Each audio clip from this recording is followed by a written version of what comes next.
अस्सलाम वालेकुम गाइस कैसे हैं आप। उम्मीद है कि आप ठीक होंगे and welcome back to another vlog. तो गाइस यहाँ बना रही हैं भाभी हिजाब के लिए सवैयाँ। उनको ये पैन बहुत पसंद है। वो इसी पैन में पकोड़े भी बनाती हैं, हलवा भी बनाती हैं और हिजाब के लिए सवैयाँ भी बनाती हैं। उनको ये बहुत ही ज़्यादा पैन पसंद है और वो हर चीज़ इसी में बनाती हैं। ऐसे तो नहीं होता है। ये नॉन स्टिक का पैन है जो भाभी ने इस्तेमाल कर करके दरमियान में से सिल्वर का कर दिया है। उनको वो इतना पसंद है कि वो इसी ही को इस्तेमाल करती रहती हैं। लेकिन नॉन स्टिक के बर्तनों के बारे में ये भी कहा जाता है कि इनमें बना हुआ खाना ठीक नहीं होता सेहत के लिए। लेकिन लोग इस्तेमाल भी बहुत करते हैं, इनका ट्रेंड भी बहुत ज़्यादा है। तो इनमें खाना जलता भी नहीं है और खाना मज़े का भी बनता है, इसलिए लोग इस्तेमाल भी बहुत ज़्यादा करते हैं। तो अब पता नहीं कि अल्लाह जाने कि इसमें बनने वाला खाना सेहत के लिए सही होता है कि नहीं। तो यहाँ तो भाभी ने बना लिए थे हिजाब ज़ारा के लिए सवैयाँ, तो अब उनको उसको सवैयाँ देने लगी थी। A few hours later. तो आज हमने देनी थी मोहल्ले में अफ्तारी, तो अब हम अफ्तारी की ही तैयारी कर रहे थे। यहाँ पर चीज़ें सारी तैयार हो गई थी, आलू काट लिए थे बॉईल करके, चटनी भी तैयार हो गई थी, बस ये चाट तैयार हो रही थी और साथ में पकोड़े भी बनना शुरू हो गए थे। तो हमारा ये था कि हम 5 बजे तक अफ्तारी भेज दें लोगों के घर। तो ज़ाहिर बात अफ्तारी के टाइम पे अफ्तारी देते हुए बंदा अच्छा नहीं लगता, इसलिए हम जल्दी जल्दी ही काम कर रहे थे कि फटाफट अफ्तारी तैयार हो जाए और हम फटाफट अफ्तारी दे दें। तो यहाँ हमने सारी चीज़ें तैयार कर ली थी, ये चाट भी तैयार हो गई थी। घर में तैयार होने वाली चीज़ें तो तैयार हो गई थी। तो भाई को भेज दिया था हमने कचौरियाँ और समोसे लेने के लिए, क्योंकि रश हो जाता है, फिर वो भी मिलना मुश्किल हो जाती हैं।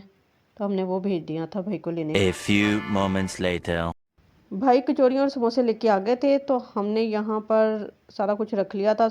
हमारे पकोड़े वगैरह भी बन गए थे। तो अब हमने प्लेटें तैयार करनी शुरू कर दी थी जो हमने मोहल्ले में भेजनी है। अल्लाह ताला कबूल मंजूर फरमाए हमारी इफ्तारी, क्योंकि कहते हैं कि अगर किसी ने एक खजूर से भी किसी का रोज़ा खुलवाया तो उसको बहुत ज़्यादा अजर और सवाब मिलता है। तो रमज़ान में तो एक एक पल में की गई एक एक नेकी का भी बहुत ज़्यादा अजर और सवाब है। तो अल्लाह ताला यूँ ही हमें नेकियां करने की और नेकियां समेटने की तौफीक अता फ़रमाए, आमीन। तो जब भी ऐसा कोई इख्तिताम करते हैं तो अम्मी अम्मी की बहुत ज़्यादा याद आती है। अल्लाह ताला अम्मी अब्बू दोनों को करवट करवट जन्नतुल फिरदौस में जगह अता फ़रमाए और इसका अजर और सवाब उनको भी अता फ़रमाए। तो इन दिनों में ईदों पे शबरातों पे माँ बाप तो बहुत याद आते हैं। ईद शबरात के त्योहारों पर जब अम्मी अपने अब्बू को याद करके रोती थी तो हम कहते थे कि इतना अरसा हो गया अम्मी अभी भी नाना अब्बू को याद करके रोती है। तो अब जब ये खुद पर बीता है तो पता चला है कि वो क्यों उनको याद करके रोती थी। A few moments later. यहाँ हमने तो नमाज़ पढ़ ली थी, लेकिन हिजाब ज़रा अभी भी नमाज़ पढ़ने में मसरूफ़ थी। अल्लाह ताला इसे यूँ ही नमाज़ पढ़ने की तौफीक दे और ये यूँ ही नमाज़ पढ़ती रहे।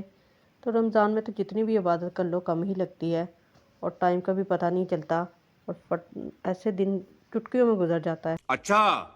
और अल्लाह यूँ ही सबको इबादत करने की तौफीक अता फ़रमाए। और देखिए पता भी नहीं चला और आधा रमज़ान भी गुजर गया। तो रमज़ान तो अब ऐसे गुजर जाता है कि पता भी नहीं चलता। इधर ऐसे लगता है कि अब इधर हमने रोज़े रखने शुरू किए और इधर रमज़ान ख़त्म भी हो गया। A few moments later.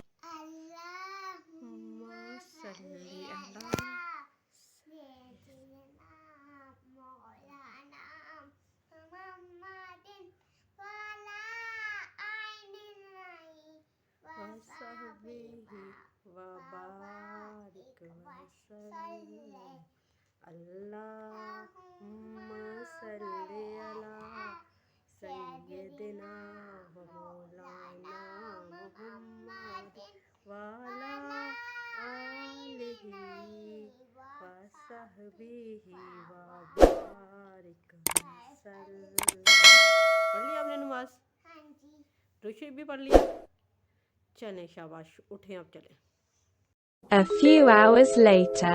इसी के साथ मुझे दीजिए इजाज़त। अगर आप मेरे चैनल पर नए हैं तो मेरे चैनल को सब्सक्राइब कर दें, लाइक कर दें, कमेंट कर दें और बेल आइकन का बटन भी ज़रूर दबा देना ताकि मेरा हर नया आने वाला व्लॉग आप तक पहुँचे फौर करके। अपना रखिएगा बहुत ज़्यादा ख्याल और मुझे रखिएगा दुआओं में याद। اللہ تعالیٰ مجھے صحت یابی دے، آمین۔ اللہ حافظ اینڈ فی امان اللہ۔